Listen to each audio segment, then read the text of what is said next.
نحمده ونصلي على رسوله الكريم اما بعد اعوذ باللہ من الشیطان الرجیم بسم اللہ الرحمن الرحیم۔ امید ویورز سب حضرات خیر و عافیت سے ہوں گے۔ آج اس ویڈیو کا مقصد ایک رمضان کے حوالے سے ایک بہت اہم احادیث جو کافی لمبی بھی ہے لیکن اس میں بہت خیر کی باتیں ہیں، تو چونکہ ہمارا موضوع بھی رمضان کے حوالے سے چل رہا تھا تو اسی حوالے سے ایک حدیث بیان کروں گا۔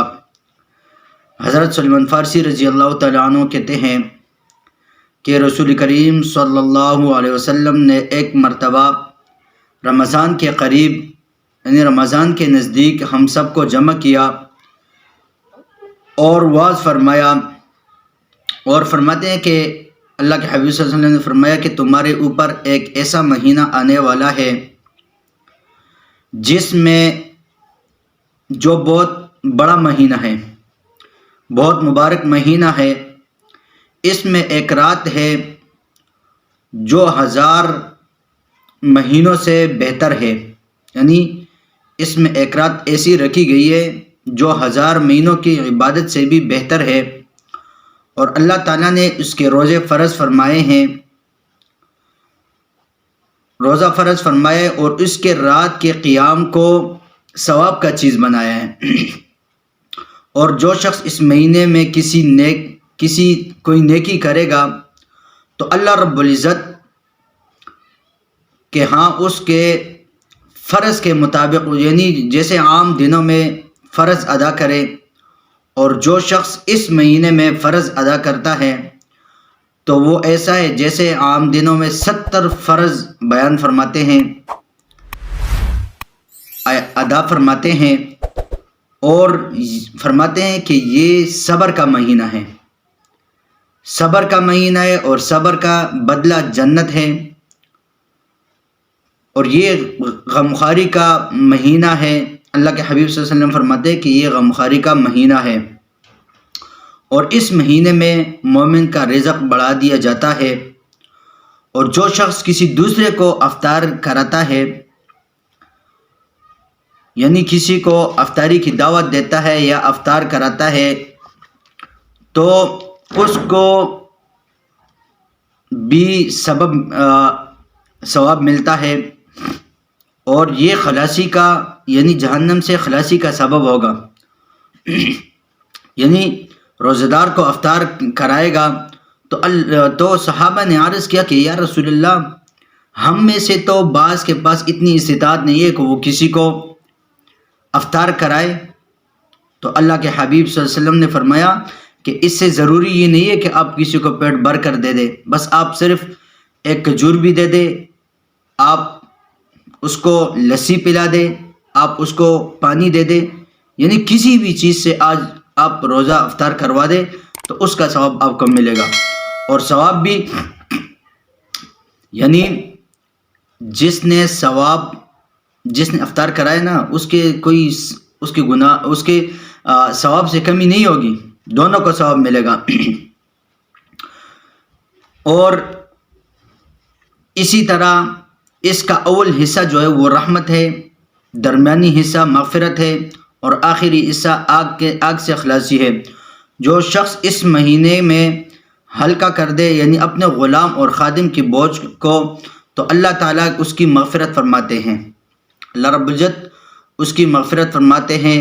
اور 4 چیزوں کی اس کی کثرت رکھا کرو، جن میں سے 2 چیزیں اللہ کی رضا کے واسطے، اور 2 چیزیں ایسی ہیں جن سے تمہیں چارہ کار نہیں، یعنی پہلے 2 چیزیں جن سے تم اللہ رب العزت کو راضی کرو وہ کلمہ طیبہ اور استغفار کی کثرت ہے، اور دوسری 2 چیز یہ ہے کہ جنت کی طلب کرو اور آگ سے پناہ مانگو۔ جو شخص کسی روزہ دار کو پانی پلائے، حق تعالی شانہ قیامت کے دن میرے حوض سے اس کو پانی پلائیں گے، اور جو جنت اور اس کے بعد جنت میں داخل ہونے تک پیاس نہیں لگے گی۔ اب دیکھیں عزیزان، اس میں چند باتیں جو ہے وہ آپ علیہ السلام نے بیان فرمائی ہے، سب قابل غور ہے، یعنی لیلۃ القدر ہو گیا، اس الگ موضوع، اس پر بات کریں گے. پھر تراویح ہوگی. تراویح پہلے بھی میں نے کہا کہ یہ تراویح قیام اللیل یہ بہت اہمیت کی چیز ہے، یہ بھی پڑھنی چاہیے. اسی طرح اس مہینے میں اللہ رب العزت، اللہ کے حبیب صلی اللہ علیہ وسلم نے فرمایا کہ یہ صبر کا مہینہ ہے. تو اب دیکھیں ہم لوگ کیا کرتے ہیں، ہم تو پھر کہتے ہیں کہ یہ تو روزہ لگ گیا. روزہ لگتا وقت نہیں ہے، یہ ایسی باتیں ہے، یہ ایسی یہ باتیں ہیں. اور روزہ کسی کو لگتا نہیں ہے. یہ اللہ کے حبیب صلی اللہ علیہ وسلم نے فرما دیا کہ یہ صبر کی چیز ہے، اور صبر کا بدلہ کیا ہے؟ جنت ہے. تو ہم جب اللہ کے حبیب صلی اللہ علیہ وسلم نے فرمایا کہ یہ صبر کی چیز ہے، تو پھر ہمیں صبر کرنا چاہیے. کسی سے کوئی بھی غلطی ہو جائے تو دوسرے کو اس سے درگزر کرنا چاہیے. ایسے نہ ہو کہ کوئی بات کرے تو آگے سے بس جھگڑا شروع کر دے، ایسا نہیں ہونا چاہیے. اور جو شخص کسی روزے دار کو افطار کرائے، دیکھیں یہ بہت اہم چیزیں آپ اللہ کے حبیب صلی اللہ علیہ وسلم. یہ ضروری نہیں کہ آپ کسی کو جو ہے وہ روٹیاں پکا کے دے دے اور کسی کو طرح طرح کی خرچہ کرے، یہ ضروری نہیں ہے. آپ اپنی استطاعت کے مطابق ایک کھجور بھی دے دے کسی کو، پانی کے ساتھ روزہ افطار کرائے، اس کا ثواب بالکل آپ کو پورا ملے گا. تو یہ چیزیں ہم نے کرنی ہیں. دیکھیں ہم مسلمان ہیں، اور ہمیں ہمارے جو اللہ نے رب میں بھیجا ہے نا اس دنیا میں، یہ اسی مقصد کے لیے بھیجا ہے کہ یہ چیزیں ہم کریں گے تو تب جا کے ہم کامیاب ہوں گے.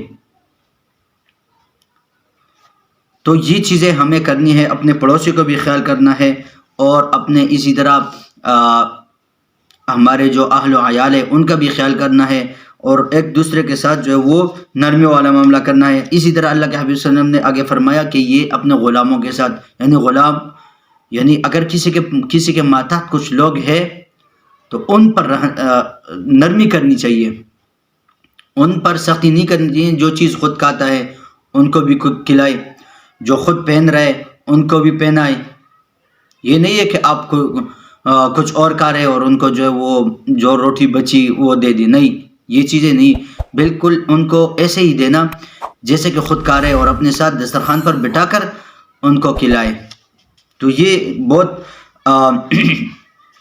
اللہ کے حبیب صلی اللہ علیہ وسلم فرماتے ہیں کہ اس مہینے میں اس حدیث میں اگر فرمایا کہ آپ کلمہ طیبہ کی زیادہ سے زیادہ ورد کرو، یعنی کلمہ طیبہ زیادہ سے زیادہ پڑھا کرو، استغفار زیادہ سے زیادہ پڑھا کرو. یہ 4 چیزیں بیان فرمائی نا. دوسری 2 چیزیں وہ یہ جو شخص، یعنی ایک تو یہ کہ جنت کا طلب کرو، یعنی اللہ سے جنت مانگو. اور چوتھی چیز جہنم سے. اللہ کے حبیب صلی اللہ علیہ وسلم نے فرمایا کہ آگ سے پناہ مانگو. کیا مطلب یہ ہو کہ آپ علیہ الصلوۃ والسلام نے فرمایا کہ آپ دعا مانگو، اللہ تعالیٰ کے ذکر کرو، اللہ تعالیٰ کو یاد کرو ہر وقت. دیکھیں یہ جو 11 مہینے ہیں نا، 11 مہینے، یہ ایک مہینہ ان 11 مہینوں کے لیے ایک پریکٹس ہے. یہ اس میں اگر ہم نے اپنے آپ کو عادی بنا دیا ایک چیز کا، جیسے دیکھیں ہم کھانے پینے سے رکتے ہیں نا، تو اسی کھانے پینے سے یا اسی طرح نسوار ہو گئے، سگریٹ وغیرہ ہو گئے، یہ اس مثال کے طور پر مثال دے رہا ہوں، ان سے ہم رک رہے ہیں. تو چاہیے کہ ہم یہ 11 مہینے میں بھی اس سے رک لیں، اپنے آپ کو روک دیں نسوار سگریٹ وغیرہ سے، تو آسانی ہو جائے گی چھوڑنا نا. اور باقی 11 مہینے بھی ہمارے لیے آسانی ہو جائے گی. اگر یہ ایک مہینہ ہم اللہ کے ڈر سے نہیں کچھ کھاتے پیتے نہیں ہے، کچھ نشہ نہیں کرتے، تو باقی 11 مہینے بھی ہم نہیں کر سکتے. جیسے اس مہینے میں صبر کر سکتے ہیں تو باقی 11 مہینے میں بھی ہم کر سکتے ہیں. جس طرح ہم اس مہینے میں اللہ کی نافرمانی سے بچتے ہیں، غیبت سے بچتے ہیں، جتنی بھی چیزیں ہیں، جس طرح ہم تو عام دنوں میں بھی اس سے بچنا چاہیے، باقی 11 مہینے میں بھی اس سے بچنا چاہیے. اور جس طرح ہم اس مہینے میں اللہ تعالیٰ کی عبادت کرتے ہیں، ذکر کرتے ہیں، تراویح پڑھتے ہیں، نمازیں پڑھتے ہیں، تلاوت کرتے ہیں، تو یہ عام دنوں میں بھی ہونا چاہیے، ان دنوں میں بھی ہونا چاہیے اور عام دنوں میں بھی ہونا چاہیے. یعنی یہ ان 11 مہینوں کے لیے ایک مہینہ پریکٹس ہے. اگر ہم نیت کریں نا تو یہ سب کچھ ہو سکتا ہے، لیکن اگر ہم کرنا چاہے تب کر سکتے ہیں۔ تو جس طرح ہم اس ایک مہینے میں جتنی بھی چیزیں ہیں ان سے بچتے ہیں، تو باقی 11 مہینے میں بھی اس سے بچنے کا اہتمام کرنا چاہیے، اور یہ کر سکتے ہیں ہم۔ میں نے بتا دیا نا، جس طرح ہم ایک مہینے میں بچتے ہیں تو اسی طرح یہ ہمارے اپنے اختیار میں ہے۔ ایک مہینے میں ہم کھانے پینے سے بچتے ہیں، جائز خواہشات سے بچتے ہیں، اسی طرح اور بھی بہت ساری چیزوں سے بچتے ہیں، بہت سارے لوگ بچتے ہیں۔ تو ان 11 مہینوں میں بھی ہمیں پھر ان چیزوں سے بچنا چاہیے، اور یہ نیت کرنا چاہیے کہ ابھی سے کہ یہ روزہ آنے والا ہے اور روزے میں ہمیں ان چیزوں سے بچنا ہے۔ تو اللہ رب العزت مجھے بھی اللہ کے حبیب صلی اللہ علیہ وسلم کے ان فرامین پر اور اللہ تعالیٰ کے احکام پر عمل کرنے کی توفیق عطا فرمائے۔ السلام علیکم۔ اگر آپ ہمارے ساتھ رہیں گے، سبسکرائب کریں گے، تو آپ کو ہماری ویڈیو انشاءاللہ بر وقت پہنچے گی۔ اور آپ حضرات سے یہ بھی ایک درخواست ہے کہ آپ لائک کریں، آپ کمنٹس کریں، تاکہ ہماری حوصلہ افزائی ہو، تاکہ ہمیں پتہ چلے کہ ہمارے سننے والے کوئی ہے، کوئی اللہ کے دین پر، اللہ کے دین کے ماننے والے اور اللہ کے ساتھ محبت کرنے والے ہیں، تو پھر انشاءاللہ ہمارا بھی جذبہ جو ہے اس سے بڑھے گا۔ تو اللہ رب العزت مجھے بھی عمل کرنے کی توفیق عطا فرمائے، اور آپ کو بھی۔ السلام علیکم ورحمۃ اللہ وبرکاتہ۔